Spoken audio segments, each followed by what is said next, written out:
Ontem o Luiz Fux, ele rejeitou um recurso do Tribunal de Contas do Paraná para restringir o transporte coletivo, né? E era um embate com a Prefeitura de Curitiba, e é interessante porque é o seguinte, ir à igreja provoca Covid, né? Já andar no ônibus lotado, segundo o STF, o Todo-Poderoso Supremo, não tem problema, não precisa restringir o uso do transporte coletivo, que mostra isso que você assinalou, que são decisões claramente políticas e em favor de determinados grupos políticos ou empresariais, né?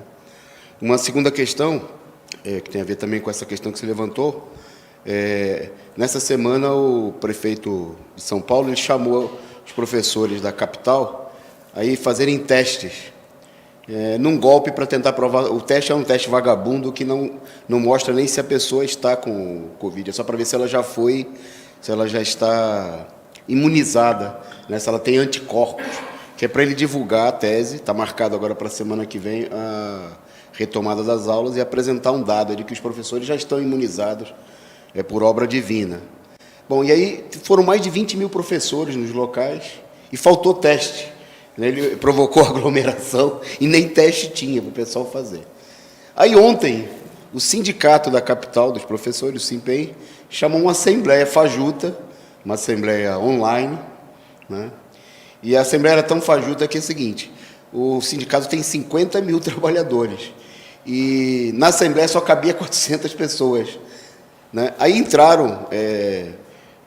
o próprio sindicato registrou que 7 mil pessoas acessaram a plataforma, e 85% votaram a favor da greve, né? Então, é uma demonstração clara de que... Porque aí a burocracia sindical também fala o seguinte, tudo bem, vamos votar aqui a greve, mas não pode fazer ato, não pode fazer assembleia, apesar de que o governo está querendo empurrar o pessoal para dentro da escola, mostrando aí o problema da paralisia. Então, nesse sentido, quer dizer... Aí tem vários outros sintomas que mostram assim, há uma tendência, até pela necessidade, né, de que os trabalhadores estão sendo forçados a se enfrentar com a situação, né? Daí o problema, né, que nós do Partido da Causa Operária, da corrente sindical Causa Operária, chamando aí a necessidade de fazer um ato de 1º de maio nas ruas, né? Porque não faz sentido, por todo lugar você vê os trabalhadores dos Correios continuam trabalhando, os trabalhadores do transporte, os professores, etc, etc, etc, e não faz sentido que não haja uma luta contra essa situação, né, como propõem aí as direções sindicais que continuam propondo que eles mesmos fiquem em casa, né, porque, na realidade, quem está ficando em casa a essa altura do campeonato é só os sindicalistas, né, que são, na realidade, um setor da classe média que pode ficar em home office, que pode se afastar do trabalho, quando a maioria da população só não está sendo empurrada para trabalhar quem não tem emprego, né, que está passando fome, que também já, esse dado dessa semana, 117 milhões de pessoas em situação de fome, né, que ou não estão comendo ou estão comendo menos. Quer dizer, queria que você falasse um pouco desse problema da importância do 1º de maio, de uma mobilização efetiva, né, porque esperar do STF, como faz a esquerda, essa decisão do Fux é bem interessante. Quer dizer, não vai ter resultado nenhum a favor da população, né?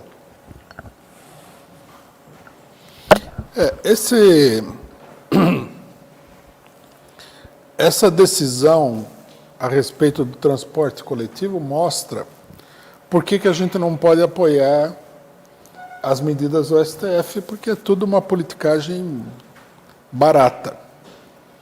Você imagine, por exemplo, um cidadão que é evangélico e que acredita, né, diferentemente dos pastores, que o melhor é ficar em casa e tal, o que também, né, deve ter muita gente assim. Aí ele vê o ataque, né, contra a atividade religiosa dele e, ao mesmo tempo, ele vê que o pessoal está tentando fazer com que o povo vá dar aula, as crianças vão à escola, pede-se a interdição do transporte público, ninguém autoriza e tudo mais. Isso daí só vai fortalecer, na realidade, né, as posições da direita, porque, finalmente, a posição da direita, embora seja politicagem também, ela se coloca do lado do evangélico, tem uma causa teórica, né, que seria mais favorável para o evangélico. Por isso que nós temos que considerar cuidadosamente a questão, não podemos embarcar na oposição do tipo que a burguesia faz, que é uma barbaridade total, né? Essa decisão da STF sobre o transporte, isso é um escárnio. Essa que é a grande verdade, né?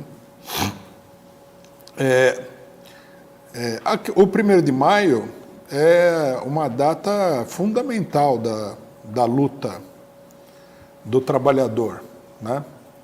E é um dia de luta e de manifestação, não é um dia de comemoração. Seria fundamental que na situação que nós estamos vivendo, primeiro, da pandemia, né? Não há vacinas.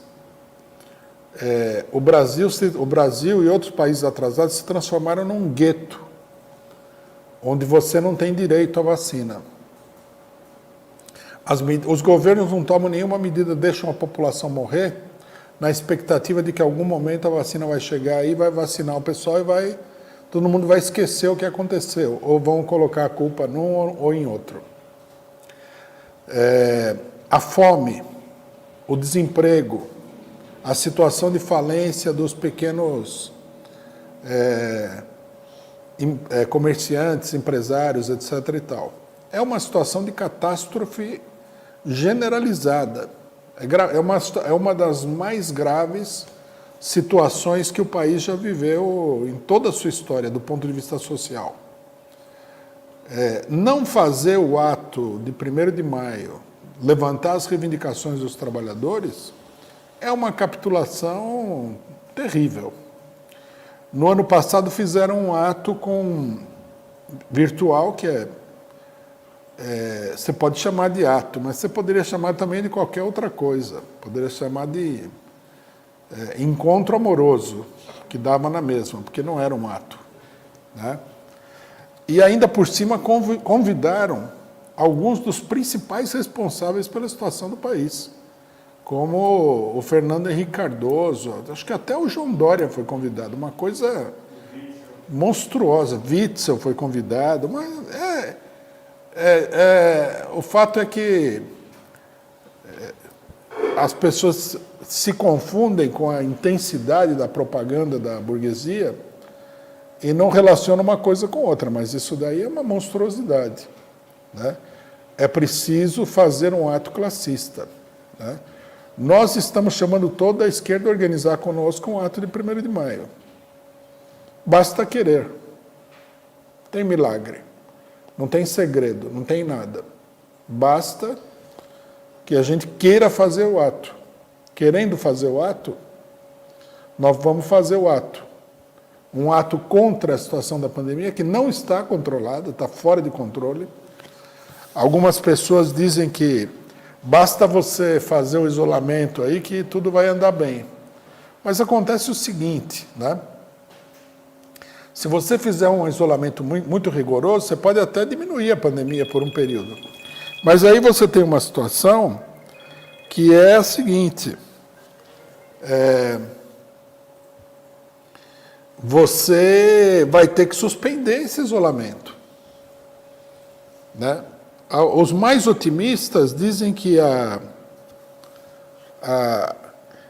questão da vacinação começaria a ser resolvida daqui a 3 meses. Dá para você fazer um isolamento rigoroso de 3 meses? Não é possível.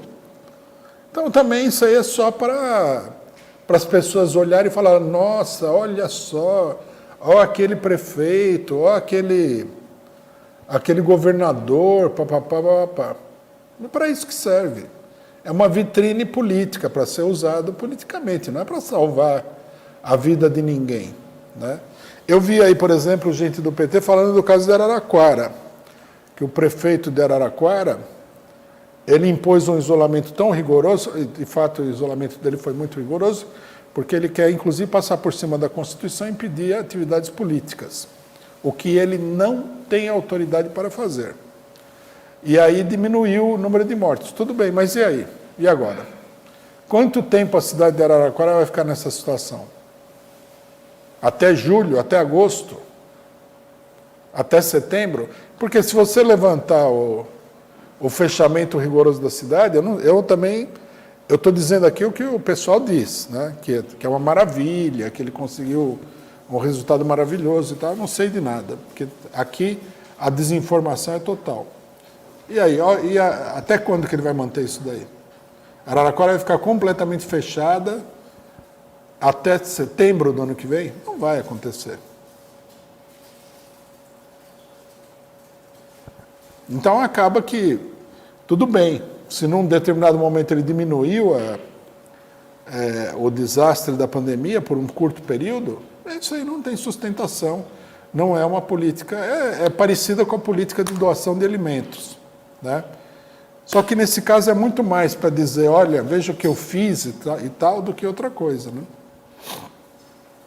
Não sei também se em Araraquara eles suprimiram o transporte público, como é que foi o negócio. Estou só dizendo porque é um exemplo que é citado aí e o prefeito está processando gente por ter feito política durante a pandemia, né?